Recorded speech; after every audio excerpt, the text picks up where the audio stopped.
வணக்கம். Society வாலே partner சமூகங்கள்ல நீங்க ஒரு ப்ரொஃபஷனலாகவும் பாதுகாப்பாகவும் வேலை செய்யறதுக்கு தேவையான எல்லா விஷயங்களையும் இந்த வழிகாட்டி மூலியமா தெரிஞ்சுக்கலாம். வாங்க உள்ள போகலாம். சரி, முதல்ல ஒரு முக்கியமான விஷயத்தை தெளிவுபடுத்திக்கலாம். நீங்க எங்க ஆப்ல பதிவு செய்யும்போது நீங்க ஒரு சுயாதீன சேவை வழங்குனர், அதாவது ஒரு இண்டிபெண்டன்ட் ப்ரொஃபஷனல் அப்படிங்கறத ஏத்துக்கிறீங்க. நீங்க எங்க ஊழியர் கிடையாது. இது ரொம்ப முக்கியமான ஒரு சட்ட வேறுபாடு. இத முதல்லயே புரிஞ்சுக்கணும். இந்த முழு விளக்கத்தையும் நம்ம சுலபமா புரிஞ்சுக்கிறதுக்காக ஒரு 6 முக்கிய பிரிவுகளா பிரிச்சிருக்கோம். இது மூலமா நீங்க தெரிஞ்சுக்க வேண்டிய எல்லாத்தையும் படிப்படியா தெளிவா கத்துக்கலாம். சரி, நேரடியா விஷயத்துக்கு வருவோம். முதல்ல நீங்க எல்லாரும் கட்டாயமா செய்ய வேண்டிய ஒரு முறை பதிவு செயல்முறை, அதாவது ஒன் டைம் செட்டப் பத்தி பார்க்கலாம். இந்த 3 படிகளும் ரொம்ப ரொம்ப முக்கியம். நம்ம ஆப்ல உங்க கணக்க ஆக்டிவேட் பண்ணணும்னா இதெல்லாம் கண்டிப்பா தேவை. இதுல ஏதாவது ஒண்ணு நீங்க செய்ய தவறுனாலும் உங்க கணக்கு செயலிழக்க செய்யப்பட்டுரும். இதுல எந்த ஒரு சமரசத்துக்கும் இடமே இல்ல. இத நல்லா ஞாபகம் வச்சுக்கோங்க. இந்த விஷயத்துல நாங்க ரொம்பவே கண்டிப்பா இருப்போம். குழந்தை தொழிலாளர் சட்டம் 1986 படி 14 வயசுக்கு கீழே இருக்கிற யாரையும் வேலைக்கு அனுமதிக்கவே முடியாது. இத மீறினா கடுமையான நடவடிக்கை எடுக்கப்படும். இதுல ஜீரோ டாலரன்ஸ் பாலிசி தான். இப்ப அடுத்ததா நீங்க ஒவ்வொரு நாளும் சொசைட்டி வளாகத்துக்குள்ள வரும்போதும் வெளியே போகும்போதும் என்னென்ன விதிகளை பின்பற்றணும்னு பார்க்கலாம். இங்க பாருங்க, இது ரொம்ப சிம்பிள். இனிமே பழைய மாதிரி ரெஜிஸ்டர்ல கையெழுத்து போடுறது கிடையாது. அது தவறான முறை. சரியான முறை என்னன்னா, நம்ம சொசைட்டி வாலே ஆப் மூலமா டிஜிட்டல் செக்இன் பண்றது தான். QR கோட் அல்லது பாஸ்கோட் யூஸ் பண்ணி ஈஸியா செக்இன் பண்ணிடலாம். இன்னும் சில முக்கியமான விதிகள் இருக்கு. வீட்டுக்காரங்க ஆப்ல அப்ரூவ் பண்ணதுக்கு அப்புறம் தான் நீங்க உள்ளேயே போகணும். வீடு வீடா போய் உங்க சர்வீஸை மார்க்கெட் பண்றதுக்கு அனுமதியே கிடையாது.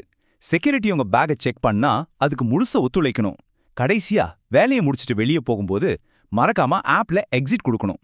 இந்த பகுதி உங்களுடைய ப்ரொஃபஷனலிசம் பத்தினது. அதாவது சொசைட்டிக்குள்ள இருக்கும்போது அங்க இருக்கிற சூழல் அமைதியாவும் மரியாதையாவும் இருக்க நீங்க எப்படி நடந்து கொள்ளணும் அப்படிங்கறத பத்தி தான் பார்க்க போறோம். இது ஒரு முக்கியமான விதி. உங்களுக்கு எந்த வீட்ல வேலையோ அந்த வீட்டுக்கு நேரா போகணும். வேலையை முடிச்சிட்டு நேரா வெளியே வரணும். தேவையில்லாம பார்க்கிங் ஏரியா, கிளப் ஹவுஸ்னு பொது இடங்கள்ல சுத்திட்டு இருக்க கூடாது. இது அங்க இருக்கிறவங்களோட பாதுகாப்புக்கும் பிரைவசிக்கும் ரொம்ப அவசியம். இந்த விஷயத்துல எந்த விதிவிலக்கும் கிடையாது. சொசைட்டி வளாகத்துக்குள்ள மது, குட்கா, பான் இல்ல வேற எந்த போதைப் பொருளையும் பயன்படுத்தவே கூடாது. இது தண்டனைக்குரிய குற்றம்.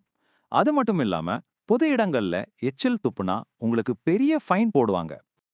அப்போ ஒருவேளை நீங்க போதைப்பொருள் விதியை மீறினா என்ன ஆகும்னு தெரியுமா? நீங்க யோசிக்கிறதுக்கு கூட நேரம் இருக்காது. உடனடியா நம்ம சொசைட்டி வாலே ஆப்ல இருந்து நீங்க பிளாக் லிஸ்ட் செய்யப்படுவீங்க. அது உங்க தொழில் வாழ்க்கைய பாதிக்கும். உங்க நடத்தை எப்பவும் ஒரு ப்ரொஃபஷனல் மாதிரி இருக்கணும். யாரிடமோ தவறான வார்த்தைகளை பேசாதீங்க, கத்தாதீங்க. எந்த விதமான துன்புறுத்தலுக்கும் இங்க இடமே இல்ல. அப்படி நடந்துகிட்டா BNS மற்றும் POS சட்டம் மூலியமா உங்க மேல சட்ட நடவடிக்கை எடுக்கப்படும். குறிப்பா மதியம் 1ல இருந்து 4 மணி வரைக்கும் இருக்கிற அமைதி நேரத்தை மதிக்கணும். அந்த நேரத்துல ட்ரில்லிங் மாதிரி அதிக சத்தம் வர வேலைகளை செய்யாதீங்க. சரி, இப்போ வாகனங்கள் மற்றும் பாதுகாப்பு விதிகளை பத்தி பார்க்கலாம். இது ரொம்ப முக்கியம். ஏன்னா இது சொசைட்டில இருக்கிற எல்லாரோட பாதுகாப்பையும், குறிப்பா குழந்தைகள் மற்றும் வயதானவர்களோட பாதுகாப்பையும் உறுதி செய்யுது. சொசைட்டிக்குள்ள உங்க வண்டியோட வேகம் மணிக்கு 10 கிலோமீட்டருக்கு மேல போகவே கூடாது. ஏன் இவ்வளவு கம்மியான்னு யோசிக்கலாம். ஏன்னா உள்ள சின்ன குழந்தைங்க விளையாடுவாங்க, பெரியவங்க நடப்பாங்க. அவங்க பாதுகாப்பு தான் நமக்கு முதல் முன்னுரிமை. இத மீறினா உடனடி தடை விதிக்கப்படலாம். வண்டியை நிறுத்தும்போது தயவு செஞ்சு அதுக்குன்னு ஒதுக்கப்பட்ட விசிட்டர் பார்க்கிங் பகுதியில மட்டும் நிறுத்துங்க. அங்க இருக்கிறவங்களோட பார்க்கிங் இடத்துல உங்க வண்டியை நிறுத்தாதீங்க. இது ஒரு தொழில்முறை அணுகுமுறையோட அடையாளம். இது ரொம்ப ரொம்ப கவனமா கேட்க வேண்டிய ஒரு பகுதி. உங்க பொறுப்புகள் என்ன, சொசைட்டி வாலையோட பொறுப்பு என்ன அப்படிங்கறத இப்போ நாம தெளிவா புரிஞ்சுக்கலாம். நாங்க யாருன்னா, உங்களையும் உங்களுக்கு சேவை தேவைப்படுற குடியிருப்பாளர்களையும் இணைக்கிற ஒரு டெக்னாலஜி பிளாட்ஃபார்ம். அவ்வளவுதான். நாங்க உங்க முதலாளியோ ஏஜென்ட்டோ கிடையாது. உங்க வேலைக்கு நாங்க மேற்பார்வையாளரும் இல்ல. உங்களுக்கும் வீட்டுக்காரங்களுக்கும் இடையில ஒரு ஒப்பந்தம் நடக்குது. இந்த அட்டவணைய பாருங்க, ரொம்ப தெளிவா புரியும். உங்க வேலையால ஏதாவது பொருள் சேதம் ஆச்சுன்னா, இல்ல பணம் சம்பந்தப்பட்ட பிரச்சனை, இல்ல உங்க வேலையோட தரம் பத்தின எந்த பிரச்சனையா இருந்தாலும் அதுக்கு நீங்க தான் முழு பொறுப்பு. அந்த பிரச்சனைகளை நீங்களும் அந்த வீட்டுக்காரங்களும் தான் பேசி தீர்த்துக்கணும். அதுல சொசைட்டி வாலே தலையிடாது. உங்க டேட்டா பிரைவசி பத்தி தெரிஞ்சுக்கோங்க. நீங்க உள்ள வர நேரம், வெளியே போற நேரம், உங்க அடிப்படை விவரங்கள் எல்லாமே எங்ககிட்ட சேமிக்கப்படும்.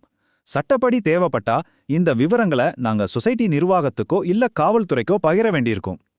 கடைசியா இந்த சொசைட்டி வாலே ஆப்பை பயன்படுத்தும் போது நீங்க ஏத்துக்கிற உறுதிமொழி, அதாவது உங்க ப்ரொஃபஷனல் கமிட்மெண்ட் பத்தி பார்க்கலாம். இது வெறும் விதிகள் மட்டும் இல்ல, இந்த தரங்களை எல்லாம் பின்பற்றுவேன்னு நீங்க கொடுக்குற ஒரு தொழில்முறை உறுதிமொழி. அதாவது, நான் எல்லா விதிகளையும் படிச்சு புரிஞ்சுக்கிட்டேன், நான் ஒரு இண்டிபெண்டன்ட் ப்ரொவைடர்னு ஏத்துக்கிறேன், விதியை மீறினா உடனடி நீக்கத்துக்கு நான் தயார் அப்படிங்கறத நீங்க மனப்பூர்வமா ஏத்துக்கிறீங்க. இந்த விதிகளை ஒரு பாரமா நினைக்காதீங்க. இது எல்லாமே உங்க வெற்றிக்கும் ஒரு நல்ல பெயரை சம்பாதிக்கிறதுக்குமான ஒரு வழிகாட்டி. இத சரியா பின்பற்றி இந்த சமூகத்துல ஒரு சிறந்த சேவை வழங்குனரா ஒரு நல்ல பெயரை உருவாக்க நீங்க தயாரா? உங்களுக்கும் எங்களுக்கும் ஒரு நல்ல பார்ட்னர்ஷிப் அமைய வாழ்த்துக்கள்.